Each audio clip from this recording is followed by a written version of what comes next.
ពេលព្រឹកមិញធ្វើដំណើរទៅ Lazy Beach ហ្នឹងដោយថ្មើរជើងបងប្អូនគឺហឹកហាក់ខ្លាំងណាមានកម្លាំងព្រឹសត្មងដើរឡើងឆ្ងាយទៅដល់នោះឲ្យសប្បាយទៀតលេងទឹកឆ្អែតឥឡូវត្រឡប់មកវិញដើរលេងរួចហើយនាំគ្នាជិះគោយន្តម្ដងប៉ុន្តែសប្បាយមួយយ៉ាងដែរជិះគោយន្តហើយអ្នកបើកបរគេជំនាញណា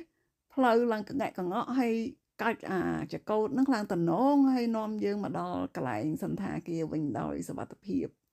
ចានេះគឺនៅឆ្នេរអេដែននៅលើកោះរ៉ុងសន្លឹមខ្ញុំស្នាក់នៅឆ្នេរនេះ2យប់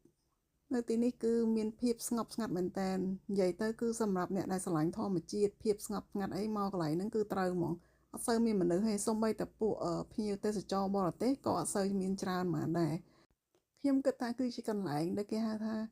យើងអាច escape គេចវេះពីភាពមមាញឹកនៅទីក្រុងប៉ុន្តែបើសិនបងប្អូនជាម្នាក់ដែលអត់សូវចូលចិត្តភាពស្ងប់ស្ងាត់ពេកហើយចូលចិត្តការអ៊ូអរមានអីប្លែកៗទៅទៀតមកទីនេះអាចមានអារម្មណ៍អបសុខ